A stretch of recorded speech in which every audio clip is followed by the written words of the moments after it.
বন্ধুরা, 2026 সালের যে সাপের আসরটা বসছে সেখানে কিন্তু বাংলাদেশ একেবারে হালকা করে নেওয়ার মতন দল নয়। হামজা জামান চৌধুরী, সুমিত চুম, ফাহমিদুল ইসলাম এছাড়াও একাধিক 2026 সালের সাপের জন্য একাধিক প্রবাসী ফুটবলার বাংলাদেশ জাতীয় দলে যোগ দিবে এবং খেলবে, এটা নিশ্চিতভাবে বলা যায়। এছাড়াও এবারের এই সাপে বাংলাদেশ 1 নম্বর দল।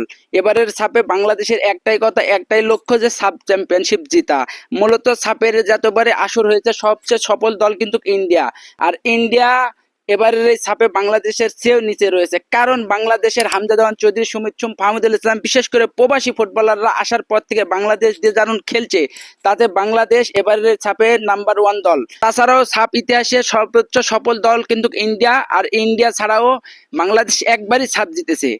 বাংলাদেশে যতবারই সাপ খেলেছে বাংলাদেশ ওই অনেক বছর আগে একটা বারই সাপ জিতেছে, তারপর কোনোদিন সাপ জিততে পারেনি। এবার আমরা আশা করতে পারি বা লক্ষ্য করতে পারি সাপ জিতবে বাংলাদেশ, কারণ বাংলাদেশ সেই আত্মবিশ্বাসটা হচ্ছে। আর এবারের এই সাপ যেহেতু ঢাকাতে বসবে, আর ঢাকাতে গ্যালারি ভর্তি দর্শক থাকবে, সবার সামনে বাংলাদেশের হামজা জামান চৌধুরীরা কিন্তু ভালো পারফরমেন্স দিবে। এছাড়াও দীর্ঘ 22 বছর পর ভারতকে যখন হারালো বাংলাদেশ, কি একটা দারুণ সূচনা।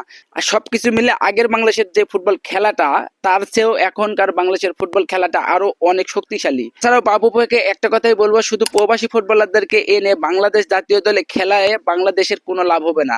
আমরা আমাদের দেশের পাইপলাইন থেকে যখন ভালো মাপের প্লেয়ার, জেলা ভিত্তিক থেকে প্লেয়ার তুলে আনে আমাদের ন্যাশনাল টিমে খেলাতে পারবো না, ততদিন আমাদের ফুটবল আগাতে পারবে না। যতই আমরা আজকে কালকে পরশু দিন প্রবাসী ফুটবলারদের গুলো আমাদের দেশের হয়ে খেলাচ্ছি, কিন্তু একটা সময় আমাদের দেশের পাইপলাইন মেন, পাইপলাইন ছাড়া কোনো সময় বাংলাদেশ আগাতে পারবে না। আর এবারের এই সাপে আমাদের একটাই লক্ষ্য, সাব চ্যাম্পিয়নশিপ জেতার। সবকিছু মিলে এবারের এই সাপে বাংলাদেশ কিন্তু 1 নম্বর টিম।